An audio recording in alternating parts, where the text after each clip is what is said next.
BenGG with Legacy Invaders, and I'm bringing you our first deck profile. This is my 60-card Psy-Frame Shirinui Red Dragon Archfiend deck. It is the first deck I'm going to be playing this format while I experiment and see what else is out there. I'll explain why I made the choices I made, and let's start with it. Start with the standard 3 Psy-Frame drivers, 3 Psy-Frame Delta, the Spell Negator, 3 Psy-Frame Gamma, the Monster Negator, 3 Psy-Frame Beta, the Battle Ender, ends the battle phase, and he destroys the monster that was attacking and ends the battle phase. 3 Alphas, who can search any other Psy-Frame card, except for himself, so he can search the trap card or the field spell. Playing 3 Shirinui Solitaire, because he's a 1-card Psy-Frame Omega, utilizing a Mizuki. You have 2 Mizukis and 2 Unizombies. Shirinui Solitaire will special summon Unizombie. Unizombie will pitch Mizuki to the graveyard. Mizuki will special summon Shirinui Solitaire, and you can synchro summon a Psy-Frame Omega on the first turn of the game, so everything is up and running at that point. Only problem with this combo is you cannot attack with non-zombies that turn, so it's a very good first turn play, a mediocre second, and everything else play. But we have a lot of plays to keep us in the game for a long time, because this is a Psy-Frame deck. I play 1 Raiden, Hand of the Lightsworn, who I mostly want to get into the graveyard, and I'll explain why later. Play 1 copy of Shirinui Spectral Sword, level 2 tuner, who can synchro summon from the graveyard on a different turn than it was summoned. This card is actually part of making another 1-card Omega or 1-card Crystal Wing Synchro Dragon. Very good card. I play 1 copy of Rise Bell, the Star Adjuster, because if you haven't noticed yet, this is a 60-card deck, and 1 card in 60 will not be drawn often. So these 1-ofs are not planned to be drawn. And this one is very useful with emergency teleports, because when you summon it with emergency teleport, assuming you don't draw it, it can become a level 3, 4, 5, or 6 monster, which pairs up with whatever tuners you have. If you have Raiden, you make it 4. If you have Spectral Sword, you make it 6. If you have Effect Veiler, you can make it 6. So it gives you so many options. Next we have Scapegoat, who is more or less in here to be a second glow-up bulb, who is probably the best card in the deck. Let's continue. It's a 1-star zombie tuner, could be derived from the graveyard using Mizuki, and Mizukis can be reused using Psy-Frame Omega. Play 1 copy of Ghost Ogre Snow Rabbit, because it's several things. It's an emergency teleport target, it's a level 3 tuner, just like Mizuki. So I have level 3, 1, 2 tuners, because all of these are level 2. All of these are level 1, so we have tuners of many levels. Playing 3 Curry Bandits instead of Card Ds or Pot of Dualities in this deck, because I actually want to mill cards. It's the other reason the Raiden's in here. Milling cards is good. There's a lot of good cards to mill. We want to mill Mizuki. We want to mill Shirinui. We don't want to mill Shirinui Sage, but if he gets in the graveyard, it's not a big deal. We want to mill Scapegoat. We want to mill other cards we're going to get to in a minute, such as this one. Play 1 copy of Jet Synchron. Again, it's acting as another copy of Glow-Up Bulb. Glow-Up Bulb is the best card in this deck. Speaking of, we have 1 Glow-Up Bulb, 1 Effect Veiler, 1 new card, which is an amazing card to mill, and that is Fairy Tale Snow.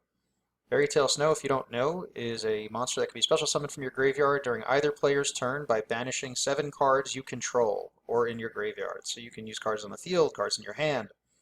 Cards in the graveyard, you special summon 7, you banish 7 of them, you special summon this card to the field, and you can target 1 monster and turn it face down. So this gets around some interesting floodgate monsters by turning it face down. It also allows us to utilize level 4 tuners that are already on the field.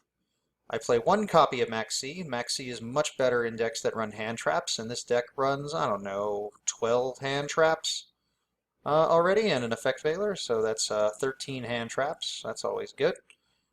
Because it's a 60-card deck, I have to compensate for the inability to get to the field spell quickly by running 2 Terraformings, and then we run the 3 Psy-Frame circuits. You can also search the field spell using Alpha or using Psy-Frame Overload, so there are more ways to search it than that. So because the deck needs the field spell, you still get it to it pretty quickly. I play 2 Charge of the Light Brigade, even though I'm only playing 1 Lightsworn monster, and that's because the milling is more important than anything else. I actually want to put Raiden in the graveyard, and I prefer to draw this before Raiden to thin the deck out. Yeah, I know, 60-card deck, gotta thin the deck. Yeah, but the point is not to draw the driver we have 3 other cards we can draw. It's Raiden or 2 Charge of Light Brigade. That'll thin the deck. Milling the driver is actually also a good thing, because if you mill the driver, you can't draw the driver. The reason we want Raiden in the graveyard is we play 3 copies of Instant Fusion for our 1 fusion monster, and that is Elder Entity Norden. Now, Norden and Raiden is a 1-card Psy-Frame Omega. I know I keep mentioning 1-card Psy-Frame Omegas, but he's the best card in the deck, and every time you use Omega from the graveyard to put something back in your deck, you usually will put back Elder Entity Norden. So this is one of the only decks that can use Norden over and over again in the same game. The other options are you actually have access to level 3, 2, and 1 tuners. So you have actually a lot of different synchro options using Elder Entity Norden and Instant Fusion.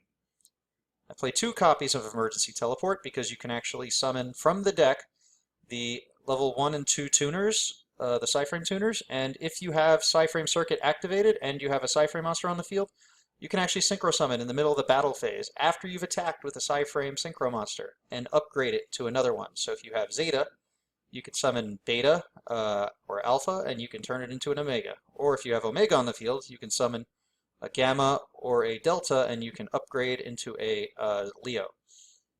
Alright, moving on. So in addition to the 2 emergency teleports, I play 1 telekinetic power well, which is essentially the 3rd emergency teleport. Now, because this deck mills a lot, telekinetic power well substitutes as the 3rd emergency teleport if it comes up late game, and all the cards here that are run at 1 are meant to come up either late or not at all, and be used in other ways. So this card will allow you to OTK. You can special summon all of the level 1 and 2 tuners from the graveyard, psychics. Try to OTK your opponent, or use it to upgrade the synchros. Only playing 2 psychic field zones because I find often or not I can't actually play this card from my hand, and a lot of these cards keep themselves on the field, especially the synchro monsters. So we'll get back to those in a minute. 3 copies of Twin Twister, and there's a lot of cards you actually want to discard. You actually want to discard Raiden, Mizuki. You want to discard Fairy Tale Snow. You want to discard Psy-Frame Overload, and you want to discard Rise to Full Height, which we'll talk about in a second.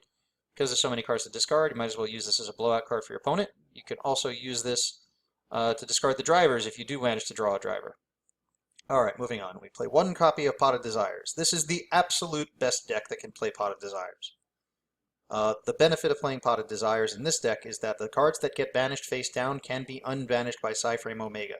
So if you banish a Mizuki or a Psy-Frame Overload, you can put it back in the graveyard, and it's kind of like you just milled 10 cards from your deck instead. Only thing is that they start in the banish pile and not in the graveyard. I guess you can do this in any deck that runs Psy-Frame Omega, but this one is a pretty good one to get to him right away. I play 1 copy of Rise to Full Height. Now this card, I haven't actually realized it, has an offensive capability. You target a face-up monster on the field and double its defense, and at the end of the turn it becomes 0, and that's a permanent 0. So if you have an opponent with a defense mode, I don't know, let's say they use Gamma Seal the Sea Turtle Kaiju and put it in defense so you can't get through it. On the end phase of their turn, you can activate this card and increase its defense to 6,000, but then it'll drop to 0 next turn, so you can run over it with even a glow-up bulb or some small monster like that. Additionally, you can banish this card targeting an Omega, and then jump Omega off the field, and your opponent cannot attack you. And Omega can keep putting this in the graveyard. So if you do mill this, you technically have an infinite defense. The only way they can get by you is to get their hand empty, so Omega can't do anything. And one of the best ways they'll do that is by Twin Twistering, discarding their one card in hand as cost. So it's not the easiest thing for them to do. Play 3 Psy-Frame Overloads. This card we want to mill all the time. Gets milled with Curry Bandit, gets milled with Raiden, gets milled with Charge of the Light Brigade. Once it's in the graveyard, you can use it to search Psy-Frame monsters, and if Omega's on the field, you can put this back in the graveyard and search twice with the same overload. It's a really good combo. Next, we have Jar of Avarice. 1 Jar of Avarice, late game in a 60-card deck is always a good tech. There are a lot of good synchro monsters in this deck you could put back and reuse. And I mean, the Psy-Frame ones will put themselves back and net pluses, but this is a good way to go. Play 1 copy of Drowning Mirror Force in the main because Drowning Mirror Force is good. I don't really play any other kind of defense otherwise because the Psy-Frame monsters kind of do that for you, but in certain matchups, there are actually cards you cannot get around unless you have a Raigeki or Dark Hole, which are also playable, but because I play synchro monsters that I like to keep on the field, I don't play Dark Hole instead. Anyways, moving on to the extra deck.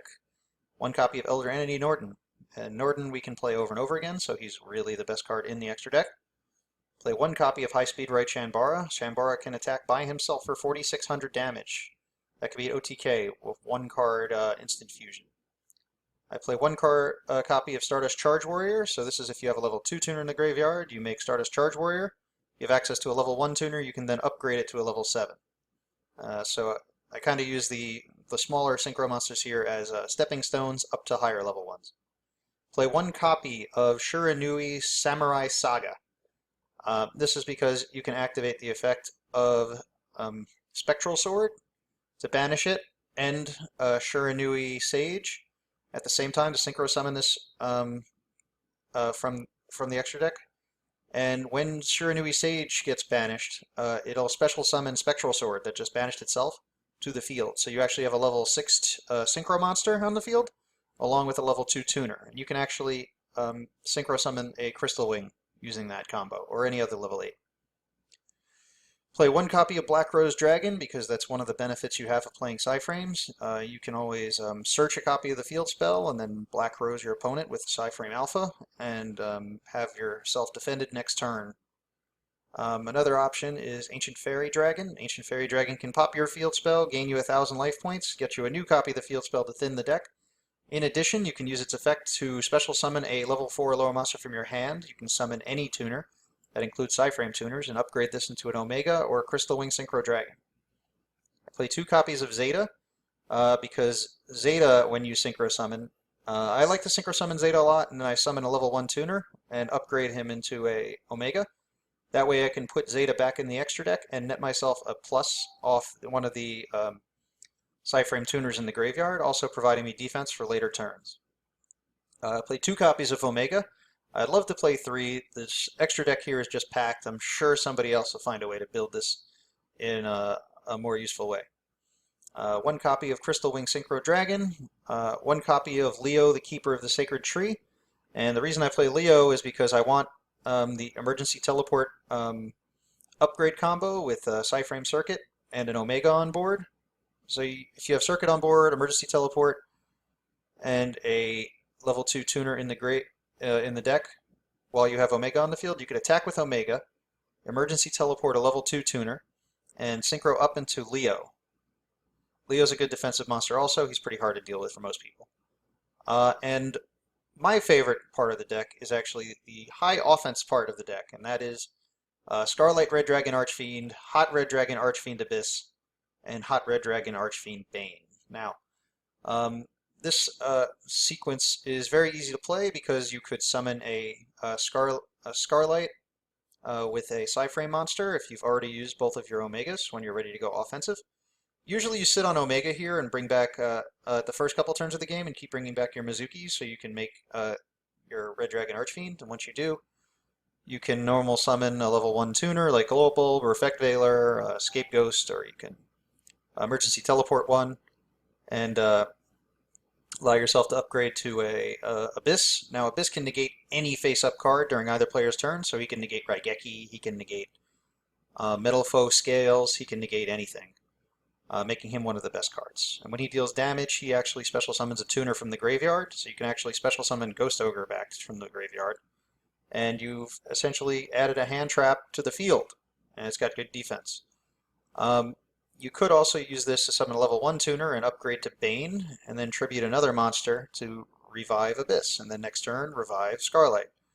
Because Bane says you can tribute a monster on your field and special summon a Red Dragon Archfiend monster from your graveyard. When he deals damage, you can special summon a tuner from your graveyard and your deck. So that gives you a card to tribute and a card to upgrade other synchro monsters on your field. Alright, let's go over the side deck I have currently set up, which isn't necessarily the best, but it's in the works. I'm playing 3 Lector Pendulum, the Draco Overlord, because Psy-Frames automatically lose to Kieran. Kieran is the worst nightmare of a Psy-Frame deck. Because these synchro monsters can be bounced off the field at times when they cannot jump themselves. Zeta cannot jump off the field with a Kieran on board because Kieran cannot be targeted. Omega can only jump off the field in the main phase, so if they try to bounce him at any other phase, he's gone. Additionally, if Kieran isn't activated before Omega, he's not getting away. So these are essentially skill drain for pendulum decks for the monsters. And I don't like running cards at 1. I don't like running cards that I need to protect myself at 1. So this is here at 3. I run one more Max C because I think this is going to be a Max C format. I think one Max C in the main deck is perfect for any deck because if you open it, great. If not, your deck engine should be good enough to win you the game. If you need Max C, that is a problem. Additionally, with only one Max C in the main deck, you can't draw into another Max C, so you can't get really bad value on your cards. You'll move ahead in the game somehow. Because you kind of lose to Vanity's Fiend or Majesty's Fiend, I play one copy of BenGGgie and 2 copies of Dark Hole. Additionally, I play 2 copies of Drowning Mirror Force in the side deck, because these are the cards you're going to use to get rid of Majesty's Fiend or Vanity's Fiend in the Monarch matchup, although with the Monarchs being hit soon, probably. This is always subject to change. I haven't played this live in a tournament yet because I'm actually still waiting on one card, and that is Hot Red Dragon Archfiend Abyss. So I've been playing this online a lot. But I don't know how time's going to be, but I do anticipate playing Try and Guess as a good time card. You can actually win the game by doing nothing. You wait for your opponent to take a small lead and try and sit on that lead and win the match after time. And on your last turn of the game, you activate Try and Guess, or their last turn of the game, you activate Try and Guess. And because your deck consists of 14 Synchro monsters, you call Synchro, and you hope that you have more than they do. You'll gain 3,000 life points, and possibly put yourself in the lead. Floodgates, I play 1 Mask of Restrict, 1 Imperial Iron Wall, and 1 Royal Decree. You don't play that many traps. Iron Wall is actually a good card for you, because if you have Iron Wall, your Psy-Frame monsters actually don't leave the field, so you can drop them onto your field on your opponent's turn and then Synchro summon them on your turn, so you can do some offense. I play 1 Mask of Restrict because Monarchs kind of have a good matchup against me, and I don't really believe in playing Floodgates, and if I do play any Floodgates, it's usually at 1, with the purpose that if I do open it, great. If not, I don't care. I'm just going to play the game out the best I can with the cards I have. I would put up some replays, but the DevPro replay system is not working very well, so I'll probably post another video on this at a later point in time. So you'll see more videos from me in the future. Thank you.